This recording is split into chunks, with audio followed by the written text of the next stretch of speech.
I call on the representative of Armenia. Madam President, Armenia requested the floor to exercise right of reply to the delegation of Azerbaijan. We resolutely reject the repetitive narratives which aim at distorting the root causes and consequences of the Nagorno-Karabakh conflict, as well as the fundamental principles of its settlement. The Azerbaijani representative who tried to build a deceptive argument upon the legal aspects of the conflict failed to mention that the people of Nagorno-Karabakh gained independence in the context of the disintegration of the Soviet Union in full compliance both with international and the legal norms at the time. Strictly in line with the law, Nagorno-Karabakh authorities adopted the Declaration of Independence and held a referendum on 10 December 1991. To these peaceful aspirations of the people of Nagorno-Karabakh, the Azerbaijani authorities responded with brutal force. I am compelled to recall that the conflict began with the pogroms of the Armenian population in Sumgait in February 1988, when Azerbaijan responded to the peaceful appeal of the people of Nagorno-Karabakh to self-determination with mass violence. The atrocities committed in the Azerbaijani city of Sumgait are known as the first identity-based mass crime in Europe since the end of the Second World War. They were soon followed by meticulously planned new crimes of wider scale in Baku, Kirovabad, and occupied territories of Nagorno-Karabakh Republic, Shahumian region, parts of Martakert and Martuni regions in early 1990s.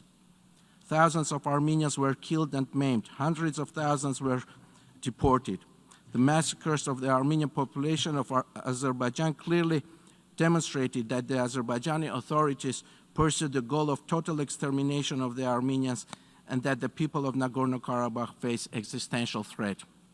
The allegations on ethnic cleansing are nothing short of cynicism coming from the representative of Azerbaijan, a country whose very foundation 100 years ago was manifested by premeditated mass atrocities of the Armenian population in Baku, Nakhichevan, Agulist, Shushi.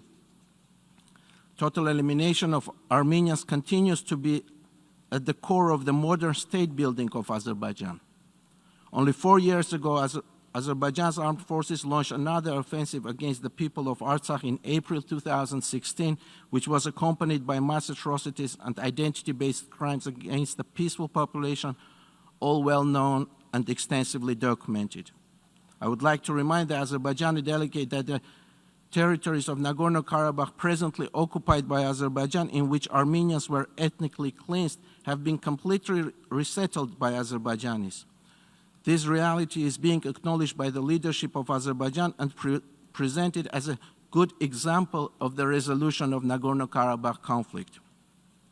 Positioning itself as a model of tolerance and multiculturalism, in reality, Azerbaijan has achieved complete annihilation of every trace of civilizational presence of Armenians in the territories currently under its jurisdiction, in particular Nakhichevan, occupied part of Nagorno-Karabakh and other areas.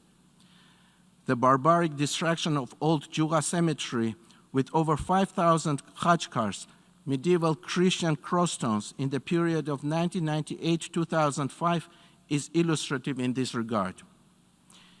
It is a documented fact that Azerbaijan rejected all requests by the European Parliament and other international structures to send a fact-finding mission to Nakhichevan to investigate this crime. The leaders of modern-day Azerbaijan have long adopted the dangerous practice of promoting hate and Armenophobia at the highest level. Portrayal of Armenia and Armenians around the world as enemy number one is the last line of defense of leadership of Azerbaijan, which has failed to create a peaceful, inclusive, and democratic society. Madam President, my delegation hopes that the member states have taken careful note of the statement by the leader of Azerbaijan a few days ago, which was a textbook example of hate speech and manifestation of clear genocidal intent towards Armenians. Time and again, repeating its distorted and one-sided interpretation of the UN Security Council resolutions of 1993, Azerbaijani side fails to acknowledge its responsibility for the violation of their primary requirement, namely the immediate cessation of all hostilities and hostile acts with a view to establish durable ceasefire. The Azerbaijani side shies away to acknowledge in its statements that resolutions clearly identify Nagorno-Karabakh as a party to the conflict. If Azerbaijan is willing to implement the Security Council resolutions, it should first and foremost reach out to Nagorno-Karabakh and its elected authorities for achieving progress in conflict resolution. 27 years after the adoption of the Security Council resolutions, Azerbaijan continues to manipulate and instrumentalize the genuine requests of the Council in order to pursue policy of use of force and threats to use force against the people of Nagorno-Karabakh and Armenia. Azerbaijan continuously fails to honor its obligations under the trilateral ceasefire agreements of 1994 and 1995 that it signed with Nagorno-Karabakh and Armenia. Due to the destructive stance of Azerbaijani side, the arrangements on risk reduction mechanisms, including expansion of the number of international monitors and their activities, and creating an investigative mechanism into ceasefire violations, remain on paper.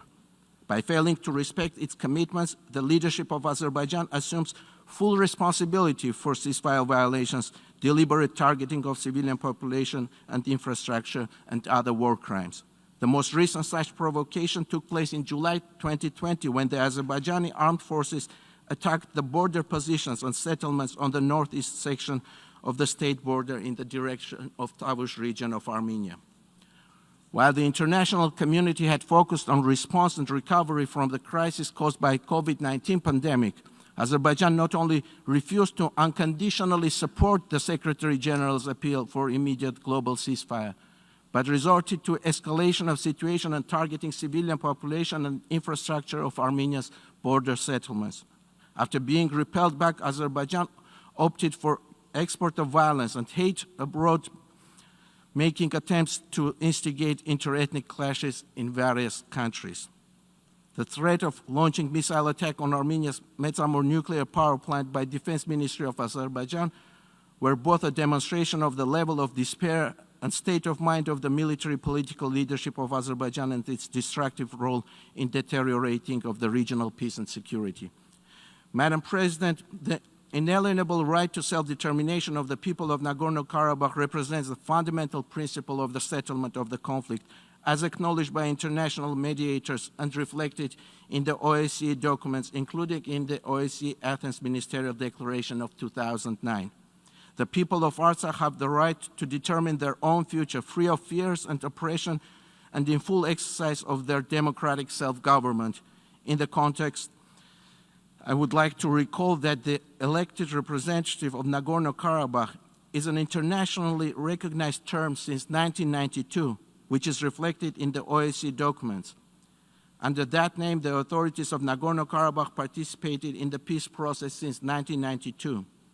We understand the frustration of Azerbaijani side in relation to the definition of elected representatives.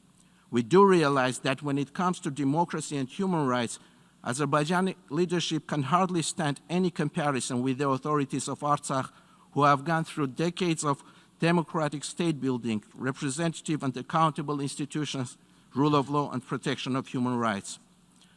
As for Azerbaijan, it is hard to disagree that what it represents is a dictatorial regime with a power structure reminiscent of a medieval khanate. The poor record of governance and human rights is documented in numerous reports of international organizations and human rights institutions. The Azerbaijani leadership has instrumentalized the pandemic to silence the voices of opposition, civil society, and media.